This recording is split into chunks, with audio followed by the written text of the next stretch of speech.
langsung saja kepada guru kita Kiai Haji Nur Safa, kami persilahkan. Paling belakang, bukanya paling belakang, paling belakang.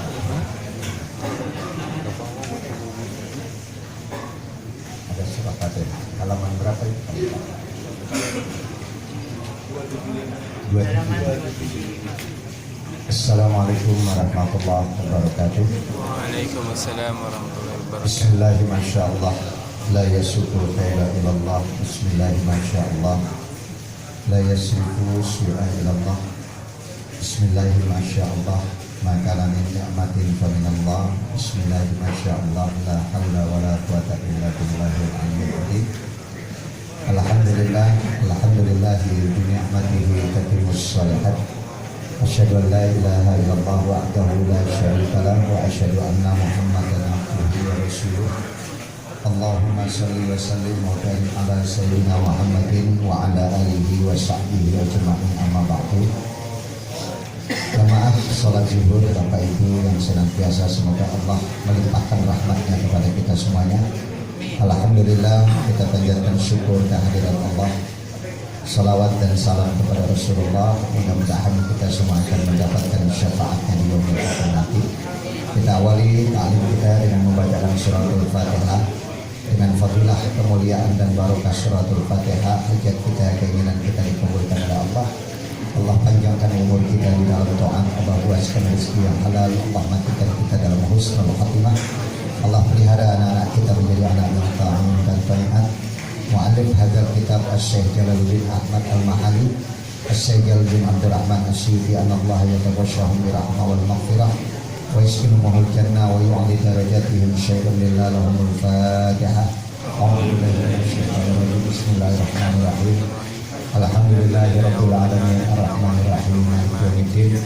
Iyyaka na'budu wa iyyaka nasta'in ihdinas siratal mustaqim siratal ladzina an'amta 'alaihim ghairil maghdubi 'alaihim waladdallin. Amin ya rabbal alamin. Kita mulai dari ayat yang ke-6. Kemarin sudah ayat pertama, nanti sampai pada ayat yang ke-5. Sekarang kita masuk pada ayat yang ke-6 dari surah Al-Fatihah.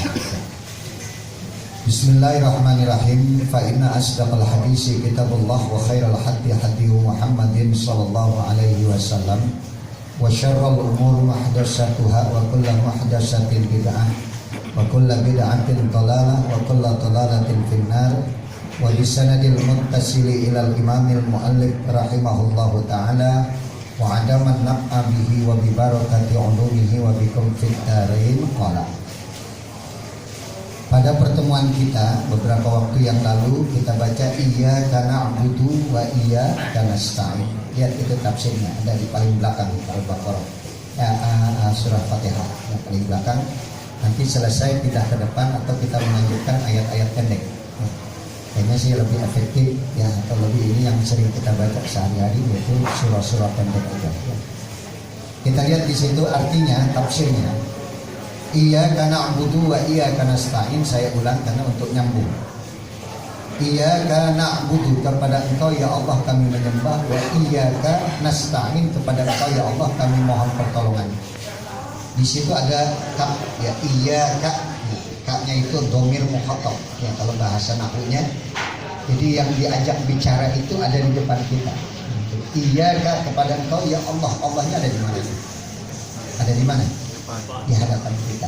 Wa iyyaka, dan kepada Engkau ya Allah. Kaknya itu menunjukkan anta misalnya. Laka, punya kamu. Assalamu alaika, kepada Engkau Muhammad. Muhammad itu ada di depan. Jadi iyyaka, kepada Engkau ya Allah. Allahnya ada di mana? Maka kalau kita lagi sholat ada sesuatu yang terselip di mulut kita, itu tidak boleh dibuang kemana? Ke depan. Karena antara kita dengan kiblat Allah di situ. Jadi kalau ada yang terselip di mulut kita, buangnya kemana? Ke kiri. Jangan ditelan, batal Pak. Dibuangnya ke situ. Jadi iyyaka, kepada Engkau ya Allah, na'budu, kami menyembah. Wa iyyaka, dan kepada Engkau ya Allah kami mohon pertolongan. Kemarin saya sudah terangkan. Tafsirnya adalah nakhussuka bil ibadah min tauhid wa ghairi. Ketemu nggak itu tulisannya?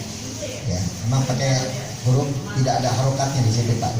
Huruf gundul kalau orang dulu bilang.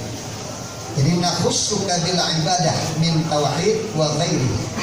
Jadi yang dimaksud menyembah Allah di situ adalah nakhussuka, mengkhususkan kepada engkau beribadah dengan cara bertauhid, mentauhidkan Allah, ya. Jadi ibadah yang benar sama Allah itu bukan cuma sekadar sholat, puasa, zakat, haji, tapi bagaimana tauhid itu ada pada diri kita, bahwa yang perlu, yang harus kita sandarkan diri kita adalah kepada Allah, bukan kepada yang lain. Jangan bersandar kepada Ahok, salah gitu ya. Sandarnya sama siapa? Sama Allah. Jadi bersandar kepada yang menciptakan seluruh makhluk, yang menciptakan alam semesta, yang menciptakan jagat raya. Maka bersandarlah kamu kepada Allah. Nakhussuka bil ibadah min tauhid, jadi mentauhidkan Allah. Yang boleh ada yang lain selain daripada Allah. Kemudian wa iyyaka nasta'in, dan kepada engkau ya Allah kami memohonkan pertolongan. Apa pertolongan yang kita minta kepada Allah? Rezeki yang banyak. Bukan itu yang kita minta. Pertolongan kepada Allah yang kita minta apa? Punya istri, punya keluarga, punya jabatan dan lain sebagainya. Tidak. Tapi kita minta pertolongan dari Allah adalah wa natlubul ma'unah 'alal ibadah wa ghairiha. Jadi yang kita minta kepada Allah adalah agar kita bisa diberikan kemampuan untuk bisa beribadah kepada kemampuan. Sahabat kita banyak yang hari ini gak punya kemampuan untuk ibadah di sini, untuk ngaji bersama-sama. Jadi ketika kita sudah punya kemampuan untuk beribadah kepada Allah, urusan kita yang merapiin Allah. Kita kadang-kadang sombong bahwa kita bisa menyelesaikan semua permasalahan hidup kita. Nggak mampu kita. Penyakit yang ada di badan kita aja kita nggak sanggup rapiin. Masih perlu bantuan dokter. Jadi semua kemampuan yang ada pada Allah, bukan pada manusia. Kita minta kepada Allah diberikan kemampuan untuk ibadah, sehingga ketika kita sudah beribadah kepada Allah, urusan kita Allah yang rapikan. Ada satu hadis yang indah sebelum kita masuk ihdinas siratal mustaqim. Tafarraghu min humumid dunya mastata'tum. Rasulullah mengatakan, kurangilah kalian dari kesibukan dunia sebisa dan semampu kalian. Kurangi dari kegiatan-kegiatan dunia sebisa dan semampu kalian. Jangan sampai habis waktu kita hanya untuk bekerja dengan motivasi urusan dunia. Kurangi itu kesibukan-kesibukan dunia. Kenapa? Karena kita nggak akan selamanya hidup di dunia. Ada waktu di mana kita harus kembali kepada Allah. Ada nggak bekal yang sudah kita bawakan? Kalau cuma dunia saja, nanti kita nyesel nggak bawa apa-apa. Maka kalau kita lihat Nabi Allah Adam alaihissalam diturunkan ke dunia ini, bukan diusir, bukan. Sifat adil Allah itu akan berlaku kepada seluruh makhluk. Kalau Adam tanpa ujian saja ada enak-enakan di dalam surga, gimana sifat adilnya Allah? Maka menjadi takdir Allah itulah Nabi Allah Adam melakukan pelanggaran. Wala taqrabah hadhihi syajarah. Jangan kau dekatin pohon ini. Pohon apa itu? Khuldi. Bukan, menurut tafsir Ibnu Katsir bukan pohon khuldi. Khuldi itu dari kalimat khalidina fiha abada. Jadi pohon keabadian. Khalidina fiha, selama-lamanya dia ada di dalam surga. Maka untuk abadi jadi disebut dengan pohon apa tadi? Khuldi. Tapi menurut tafsir itu pohon anggur. Ada tafsir lain lagi mengatakan bukan, itu pohon gandum. Itulah makanannya para malaikat sehingga mereka menjadi abadi di dalam surga. Maka setan masuk ketika menggoda Nabi Allah Adam alaihissalam. Jadi ketika Nabi Adam tergoda, maka menjadi takdir Allah untuk diturunkan ke dunia. Dan manusia harus merubah takdirnya kembali untuk sampai pada takdir yang pertama, yaitu berada di dalam surga. Jadi keluar dari satu takdir menuju kepada takdir apa? Kita nggak boleh udah takdir gue ini gue kagak benar ya. Nggak bisa kita mengandalkan takdir. Bahwasanya kita harus keluar dari satu takdir menuju kepada takdir berikutnya. Ya, sudah kita katakan lagi bahwasanya Nabi Adam itu diturunkan ke dunia bukan diusir, supaya ada keadilan yang berlaku dari sifat Allah yang adil tadi. Ya. Adam, sekarang turunlah ke bumi. Tanamlah takwa di bumi ini. Siramilah dengan sabar dan syukur. Kalau nanti benih yang kau tanam sudah tumbuh, sudah berbuah, petiklah dan bawalah kembali kepada aku. Itu tujuan Nabi Adam diturunkan ke dunia untuk apa? Menanam. Nah kita juga sama diperintahkan untuk menanam. Supaya nanti ketika sudah berbuah, petiklah tanaman tadi, kembali kepada Allah, bawa untuk masuk ke dalam surganya. Nabi Adam gak lama tuh Pak. Di dalam surga cuma ba'da asar sampai menjelang maghrib. Jadi Hawa itu diciptakan oleh Allah. Ada pendapat mengatakan sebelum Nabi Adam masuk ke dalam surga ditidurkan. Itu kan terjadi di dalam ya kan? Dengan malaikat kan. Wa idh qulna lil malaikati isjudu li adama fasajadu illa iblis. Maka ketika kami berkata kepada para malaikat, nah di antara malaikat itu ada jin. Ada iblis, bukan jin. Ada iblis, itu bapaknya para jin. Jadi iblis itu bapaknya, nenek moyangnya para jin itu adalah iblis. Sudah ibadah 1000 tahun lamanya Pak. Iblis itu dulu ibadah. Dan ketika Allah mengatakan kepada para malaikat, sujudlah kamu kepada Adam, pas saja dulu. Mereka sujud semua. Sujud itu bukan sujud begini. Sujud penghormatan. Ya kalau orang Jepang itu apa? Merunduk. Karena tidak boleh manusia kepada manusia bersujud. Bahkan ketika hal ini ditanyakan kepada Rasulullah, kata Rasulullah, andai kata boleh manusia sujud kepada manusia, la amartum nisa ayasjudna li azwajihinna. Kalau boleh manusia sujud kepada manusia, maka yang pertama kali aku perintah untuk sujud adalah seorang wanita sujud kepada suaminya. Kalau boleh. Ya, Nabi berandai-andai. Andai kata ada diperbolehkan seseorang sujud kepada seseorang atau makhluk sujud kepada sama makhluk, la amartun nisa ayyasjudna li azwajihinna. Maka yang pertama kali aku perintah untuk sujud adalah seorang istri kepada siapa? Nih tolong ibu dengarkan ibu tuh. Ibu itu kalau pengen masuk surga kuncinya cuma satu. Selain ibadah kepada Allah, ayyumam ra'atin matat wa zawjuha anharadin dakhalatul jannah. Apabila seorang wanita meninggal dunia, suaminya ridho, surga buat dia. Jadi kalau anak pengen masuk surga, ridhonya siapa? Kalau istri ingin masuk surga, ridhonya siapa? Suami. Kalau kasih tahu. Ya. Bahkan sampai Nabi mengatakan apabila dia meninggal dunia, seorang wanita atau seorang istri meninggal dunia, suaminya ridho, surga buat dia. Sekarang saya mau tanya Bapak nih, kira-kira kalau istri Bapak meninggal dunia, Bapak ridho nggak? Insyaallah. Ridho nggak Pak? Insyaallah. Ada yang bilang, ridho benar Ustaz ridho. Ini berarti ada pilihan yang lain gitu ya. Maksudnya di sini apa yang menjadi tanggung jawab seorang istri terhadap suaminya dia lakukan dengan baik. Sampai suaminya merasakan itu. Saya kemarin sampai meneteskan air mata Pak. Subhanallah, luar biasa. Sahabat saya, teman saya lama. Dia datang ba'dal maghrib, kebetulan saya mau ngajar. Saya minta waktu sebentar. Entah masih ingat saya enggak? Siapa saya diterangkan. Subhanallah, saya bilang maaf, saya bilang saya lupa. Dulu kan Ustaz rumahnya ngadep kemari, masih pakai Vespa kan dulu Ustaz. Iya. Vespa-nya Nabi dulu ya Ustaz. Ya. Kita cerita, dia minta pamit mau berangkat ke Batam. Jadi guru ngaji di sana. Ya. Kenapa nggak di sini saja? Kenapa nggak di Jakarta saja? Emang nggak di Jakarta ini kamu nggak bisa berbuat apa-apa? Saya nggak sanggup Ustaz tinggal di Jakarta. Kenapa? Sembayang terus istri saya yang baru setahun yang lalu. Maka saya bawa anak saya ke saya. Bayangkan tuh Pak, ada seorang yang seperti itu, cinta kepada istri. Ini kadang-kadang kan ada suami ya, istrinya sakit aja udah siap-siap. Bahkan kadang-kadang istrinya sakit udah gelangnya udah dicopot-copotin gitu ya. Kalinya buat siapa? Buat janda sebelah gitu. Jangan kan gitu, ya kan? Jadi istri itu juga harus betul-betul menjalankan amanah itu dengan sebaik-baiknya. Nah kita lanjutkan. Jadi berapa lama tadi? Nabi Adam di dalam surga. Asar sampai maghrib. Ada asar sampai apa? Maghrib udah diturunkan. Nah Hawa itu diciptakan, ada yang mengatakan pada saat sebelum masuk ke dalam surga. Nabi Adam ditidurkan, kemudian diambil tulang rusuknya yang sebelah kiri tadi, dan kembali ditutup dengan daging. Diambil tulang rusuknya. Ya, kemudian ketika Nabi Adam terbangun, kaget ada perempuan di sampingnya. Malaikat tanya untuk menguji kecerdasan Nabi Adam, siapa itu perempuan yang ada di samping kamu? Hawa. Langsung Nabi Adam mengatakan Hawa. Artinya apa? Kehidupan.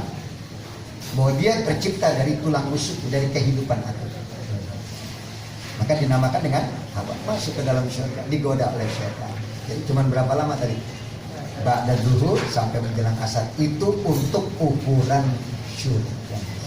Tetapi untuk ukuran dunia, Nabi Adam berada di dalam surga selama 130 tahun lamanya. Itu untuk ukuran dunia 130 tahun. Jadi antum bayangkan, nanti Bapak bayangkan ya, andai kata Bapak ada kesempatan, mudah-mudahan diberikan oleh Allah, kita bisa masuk ke dalam surga, nggak usah lama-lama dah, 1000 tahun lamanya. Karena gini, ada bahasa mengatakan begini, khalidina fiha abada, kekal abadi selama-lamanya di dalam apa? Surga.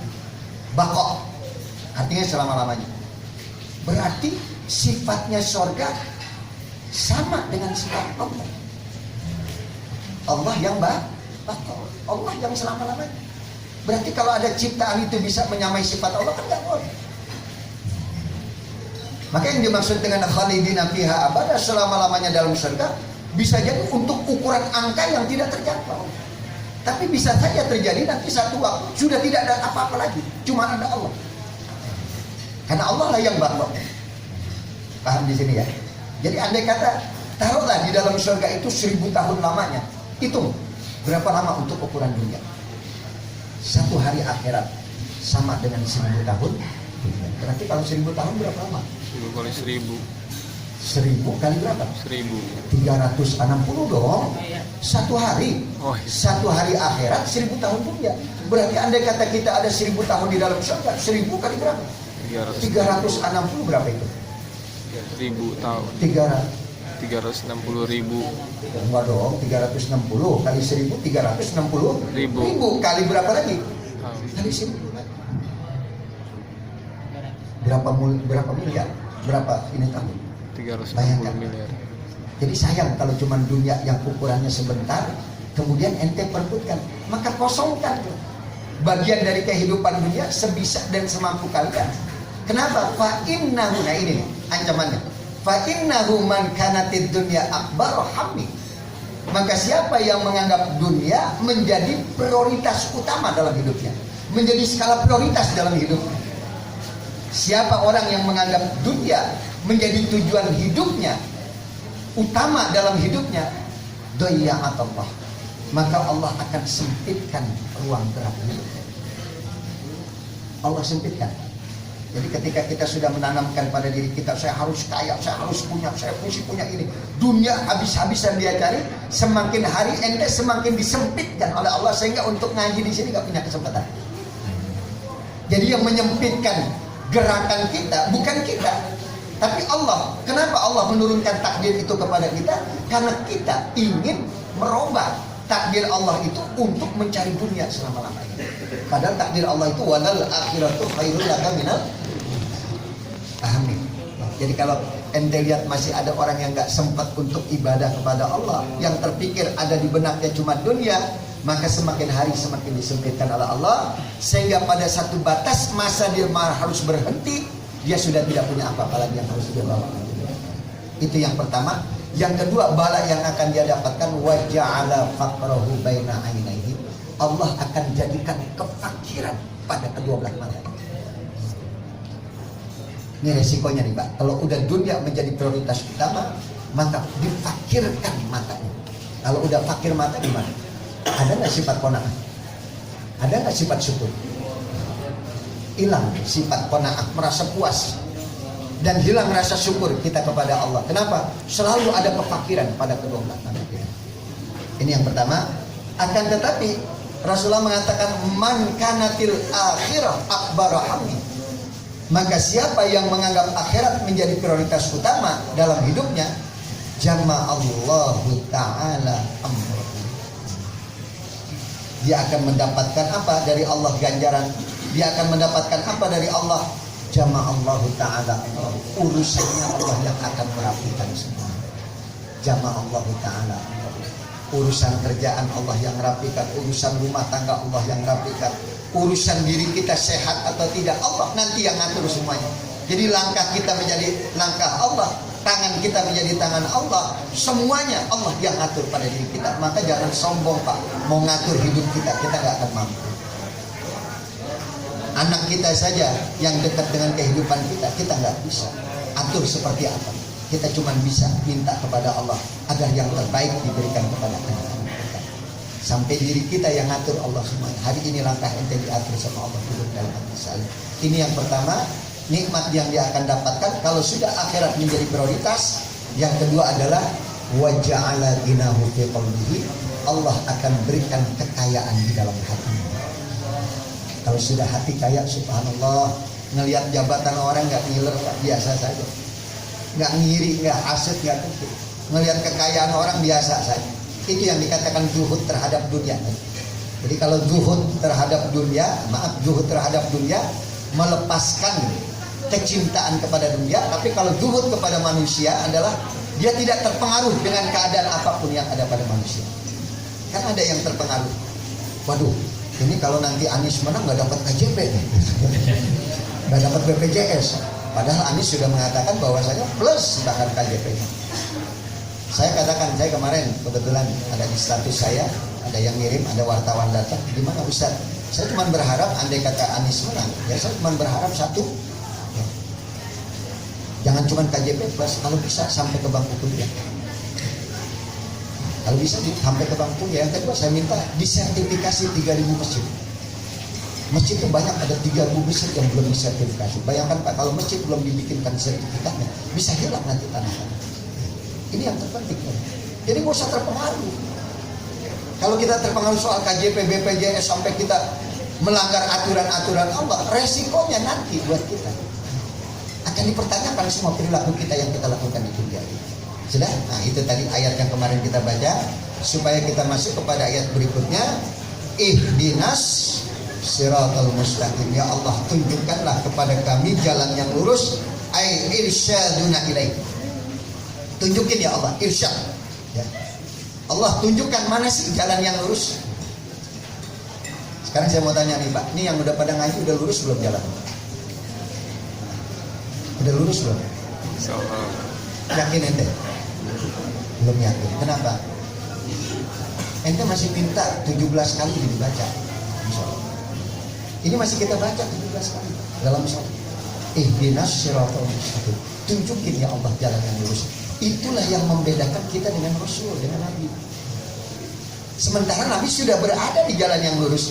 Makanya Rasulullah diperingatin lahirnya, kita diperingatin wafatnya. Kita ini baru kelihatan benar atau tidak setelah mati nanti. Ini Ustadz Haji Nur Sofa belum tentu benar. Nanti setelah saya meninggal dunia, ente bisa baca tuh riwayat track record saya seperti apa. Apa yang saya lakukan waktu hidup di dunia bisa dinilai. Oh, dia sudah lurus jalan hidupnya. Kenapa? Selama ini setan ini masih terus di sekitar kita. Apalagi dalam majelis taklim begini, ada nggak setan di sekitar kita? Apalagi yang di pojok, setan bawa kipas. Nama bawa apa tadi biasa setan? Kalau di majelis taklim setan bawa apa Pak? Jarum. Makanya kalau ngaji itu nggak pernah betah kaki kita. Duduk dari mulai bersila, kemudian begini lagi. Terakhir apa belonjor. Pokoknya itu setan gimana supaya ibadah kita itu nggak sempurna. Yang sudah ibadah dibuat tidak sempurna. Yang mau ibadah dibuat tidak melakukan ibadah. Maka selalu kita minta dalam satu hari nggak kurang berapa kali? 17 kali. Ihdinas siratal mustaqim. Kalau Nabi diperingatin wafatnya apa lahirnya? Lahirnya. Kenapa? Sudah jaminan ala siratim. Dari mana dalilnya? Yasin. Yasin. Apa artinya Yasin? Hah? Muhammad. Salatullah salamullah ala taha Rasulillah. Salatullah salamullah ala Yasin Habibillah, terhadap Yasin kekasihnya Allah. Siapa kekasih Allah?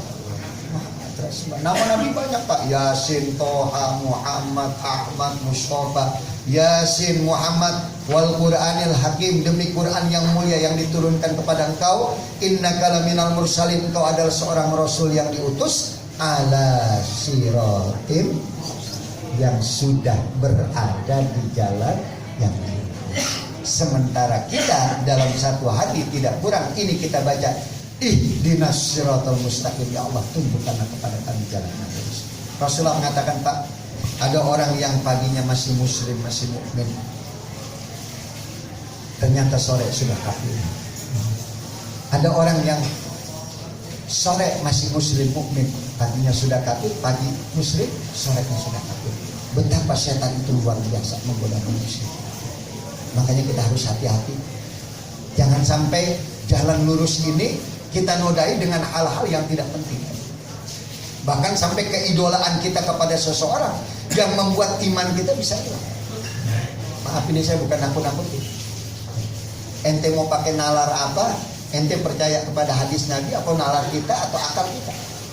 Kalau orang sudah tidak dengar lagi dengan aturan agama, maka 3 bala yang akan dia dapatkan. Yang pertama, yarfa'illah anhumul barokah. Kalau ente gak mau ngikutin aturan agama, bahwa agama nih milih pemimpin harus seperti ini, kemudian kita tidak lakukan itu, maka 3 bala yang akan kita dapatkan. Ente terserah mau pakai dalil nalar apa, silakan. Tapi Quran saya lebih yakini, hadis Nabi saya lebih percayai. Kenapa? Nalar kita terbatas hanya pada pikiran kita hari ini.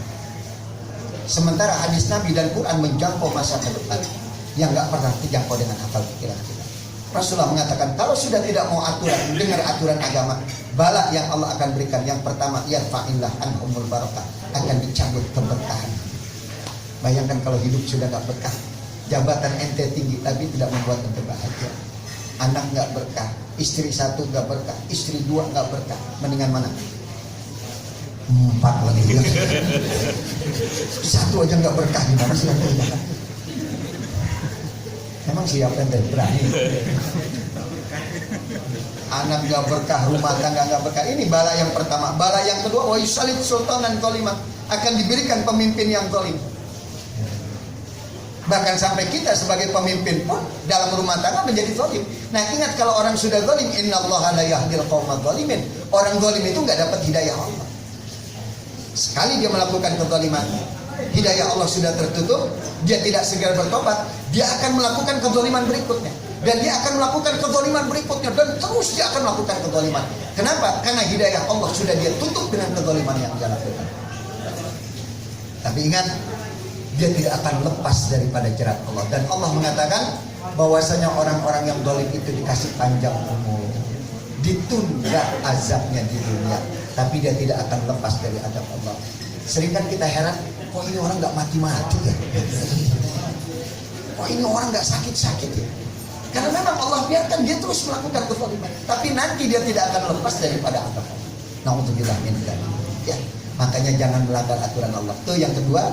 Yang ketiga, yang paling berat, kalau sudah tidak mau dengar aturan agama, yakhrujuna minad dunya bighairi iman, dia akan mati tanpa membawa iman.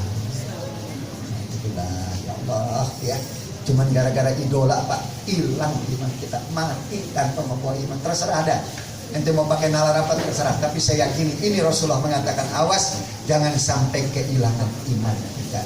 Kalau sudah iman sudah tidak ada pada saat meninggal dunia, celaka, sungguh celaka. Yang sudah terlanjur kemarin, ayo segera bertobat kepada Allah. Itu di Facebook status saya baca dalam kitab ya tasawuf, itu ahli ma'rifat. Pernah satu waktu dia lewat di satu tempat, di satu gang. Kemudian dia lihat ada anak kecil sedang diusir oleh emaknya. Karena anak ini membantah terus kepada orang tuanya, kepada ibunya, melawan kepada ibunya. Sampai anak itu diusir. Setelah anak masih kecil tadi diusir, dia jalan, di tengah perjalanan dia baru ingat, nanti di malam hari di mana saya harus berteduh, di mana saya akan tidur. Sementara yang saya tahu cuma yang punya rumah adalah ibu saya, yang memberikan tempat berteduh kepada saya, ibu saya. Kemudian saya makan di mana nanti? Itu anak kecil itu berpikir tadi. Akhirnya dia balik lagi pulang ke rumah ibu. Begitu sampai di rumah ibunya, ternyata pintu rumah sudah tertutup. Dia takut sama orang tuanya, sama ibunya. Menahankan lapar yang sangat dingin yang luar biasa. Dia tidur di tangga teras rumah ibu. Dan ketika sang ibu pagi bangun, dia lihat anaknya dalam keadaan sengsara. Dipeluknya anak tadi. Ibu sudah bilang, jangan langgar aturan ibu. Cuma ibu yang bisa memberikan kamu tempat untuk tinggal. Ini bukan musyrik ya, ini cuma sebagai satu pelajaran. Yang memberikan makan kepada ibu, padahal kan melalui Allah tadi. Tapi tadi melalui wasilah siapa? Ibu. Ayo balik pulang ke rumah, mandi yang benar, makanlah, sarapan, supaya kamu kembali sehat. Besok jangan melanggar aturan ibu. Ini seorang ibu kepada anaknya. Ahli makrifat tadi mengatakan, Rasulullah bersabda, sungguh kasih sayang Allah kepada hamba-hambanya melebihi daripada kasih sayang ibu tadi kepada anaknya. Artinya ada pesan, Pak, yang kemarin sudah terlanjur salah, balik lagi, bertobat kepada Allah. Bertobat kepada Allah, minta ampun kepada Allah. Kasih sayang Allah akan berubah jadi kemurkaan yang besar ketika kita melanggar aturan Allah. Tetapi ketika kita sudah bertobat kepada Allah, maka kemurkaan tadi berubah menjadi kasih sayang yang lebih dari yang pertama. Kasih sayang Allah lebih dari yang pertama buat orang-orang yang kembali ke jalan Allah, mau bertobat, minta ampun kepada Allah.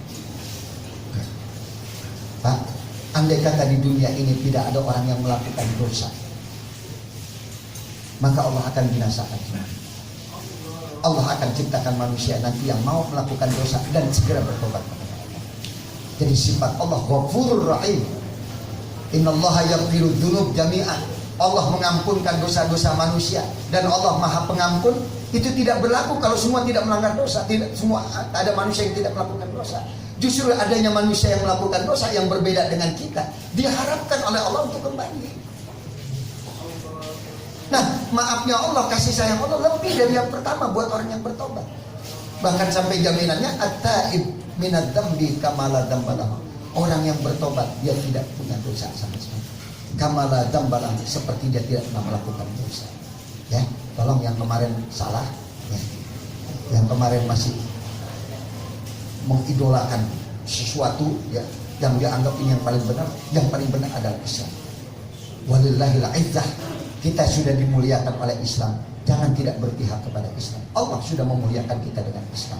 Ente jadi mulia karena Islam.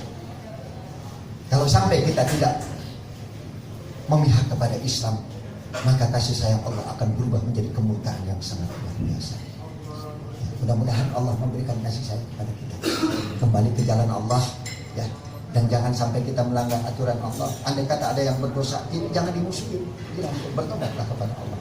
Pintu tobat masih terbuka. Ibu saja tadi masih membuka pintu buat siapa tadi? Ibu saja masih membuka pintu buat anak. Apalagi Allah. Bahkan dalam hadis qudsi, andai kata kau bawa dosa seluas bilangan pasir di gurun, aku akan berikan ampunan sebesar itu pula. Kau datang membawa dosa sebesar seluas samudra, aku akan berikan ampunan. Kau datang kepada aku shibron, sejengkal, aku akan hampiri kamu sehasta. Kau datang sehasta, aku akan datang kepada kamu sedepak. Kau datang bertobat kepada aku sambil berjalan, maka aku akan menyambutmu sambil berlalu. Itu hadis qudsi. Allah katakan bahwa Allah memberikan ampunan, kecuali nanti Pak, hatta yuqadir, ketika sudah sampai ruh di tenggorokan, pintu taubat sudah tertutup. Hari kiamat juga sama. Itu kan ada satu fenomena alam nanti akan terjadi yang mereka katakan fenomena alam, di mana jam 12 seperti ini masih gelap, sampai sore gelap. Loh, kok ini matahari nggak keluar?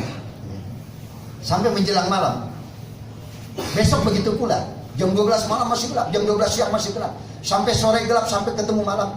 Pas hari yang ketiga dan hari yang berikutnya tiba-tiba matahari terbit. Oh, kemarin cuma fenomena alam. Kemarin cuma fenomena alam ketika matahari terbit. Tapi mereka tidak sadar saat itu matahari sudah terbit dari arah barat, bukan dari arah timur. Disitulah saatnya pintu tobat sudah tertutup, ya.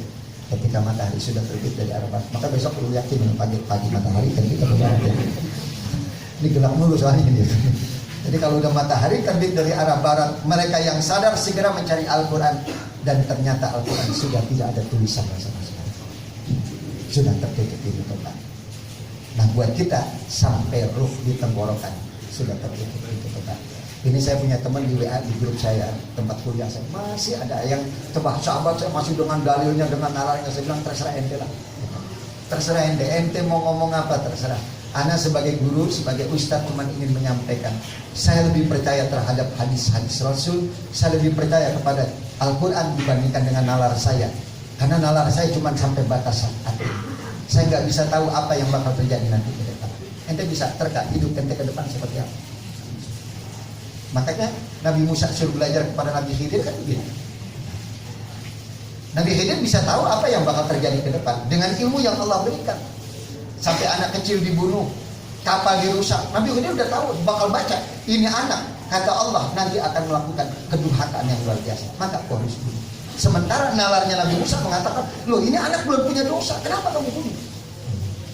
Ini kapal bagus, kenapa kamu rusak? Kata Khidir, di sana ada raja yang suka dengan kapal-kapal yang bagus. Sementara kapal ini milik seorang mukmin, aku harus rusak supaya tidak diambil. Udah dibaca oleh Khidir. Nah ini kita, akal kita, nalar kita hanya sampai batas ini.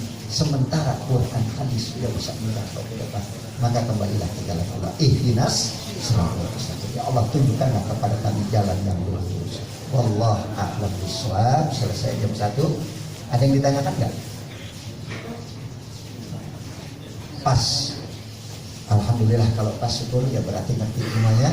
Dan mudah-mudahan insya Allah Allah akan memberikan kasih sayang kepada kita ketika kita melakukan satu kesalahan, segera bertobat dan kembali ke jalan Allah Subhanahu wa taala. Al-Fatihah. Alhamdulillah. Bismillahirrahmanirrahim.